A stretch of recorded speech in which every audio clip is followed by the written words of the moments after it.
کیا آپ نے کبھی سوچا ہے کہ اللہ تعالیٰ قرآن میں کس چیز کی قسم کھاتے ہیں؟ سورج کی، چاند کی، یا وقت کی؟ اور ایک درخت کی۔ جی ہاں، ایک درخت، وہ درخت جس کا تیل آج بھی ہمارے گھروں میں موجود ہے، وہ پھل جسے ہم عام سمجھ کر نظر انداز کر دیتے ہیں، لیکن اس پھل کے بارے میں اور اس درخت کے بارے میں اللہ تعالیٰ فرماتے ہیں والتین والزیتون۔ تو یہ عام نہیں رہتا۔ آج کے اس ایپیسوڈ میں ہم جانیں گے زیتون کا راز، قرآن میں اس کی اہمیت اور سنت میں اس کا مقام، اور جدید سائنس زیتون کے بارے میں کیا کہتی ہے۔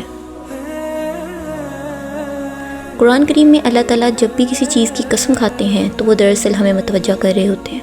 قسم ہمیشہ عظیم چیز کی کھائی جاتی ہے۔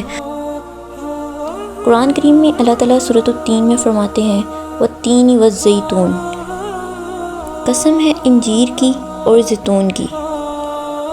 زیتون صرف ایک پھل ہی نہیں بلکہ ایک علامت ہے، علامت برکت، علامت نور، علامت ہدایت۔ زیتون کا درخت سینکڑوں سال زندہ رہ سکتا ہے، خشک زمین میں بھی اگتا ہے، آندھی ہو یا گرمی قائم رہتا ہے۔ کیا یہ مومن کی مثال نہیں؟ مشکل حالات میں بھی ثابت قدم۔ اللہ تعالیٰ ہمیں زیتون کے ذریعے استقامت سکھا رہے ہیں، اور شاید یہی وجہ ہے کہ زیتون کو صرف ایک درخت نہیں سمجھا جاتا بلکہ اسے برکت کا درخت کہا جاتا ہے۔ یہ درخت خاموشی سے بڑھتا ہے لیکن اس کا فائدہ پوری انسانیت تک پہنچتا ہے۔ اس کے پھل سے غذا ملتی ہے، اس کے تیل سے روشنی بھی ملتی ہے اور شفا بھی۔ قدیم زمانوں میں لوگ اپنے گھروں میں اس کو استعمال کرتے تھے۔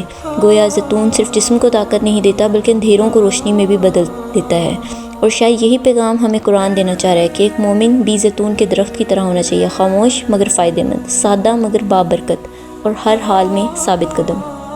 قرآن کی سورہ نور میں اللہ تعالیٰ فرماتے ہیں شجرۃ مبارکۃ زیتونۃ، یعنی ایک بابرکت زیتون کا درخت۔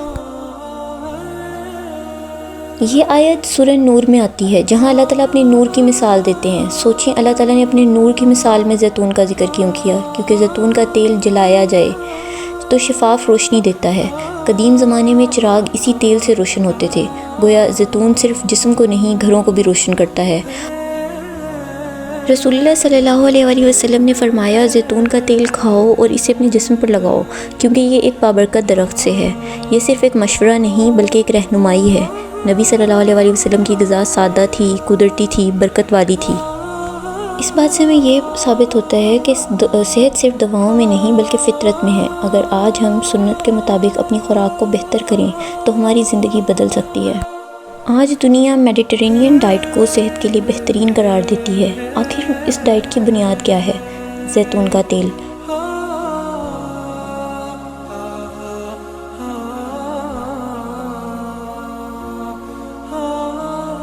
تحقیقات کے مطابق زیتون کے تیل کے استعمال سے دل کی بیماریوں کا خطرہ کم ہوتا ہے، کولیسٹرول متوازن رہتا ہے، انسان دماغی کمزوری سے بچ جاتا ہے، جلد کو متوازن رکھتا ہے اور اینٹی آکسیڈنٹس سے بھی بھرپور ہوتا ہے۔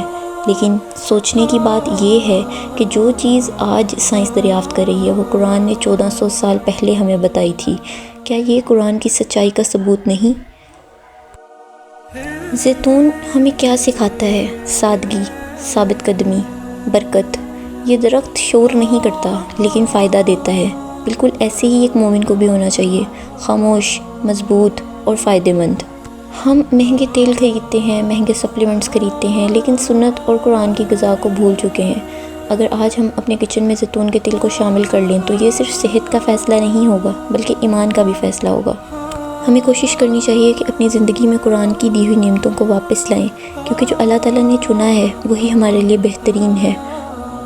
اور یاد رکھیں جس چیز کے بارے میں اللہ تعالیٰ نے قسم کھائی ہے وہ عام نہیں ہے، وہ بابرکت چیز ہے۔ قرآن کی ہر نعمت میں ایک پیغام چھپا ہے، اور اللہ تعالیٰ کی دی ہوئی چیزوں میں ہی اصل شفا اور برکت ہے۔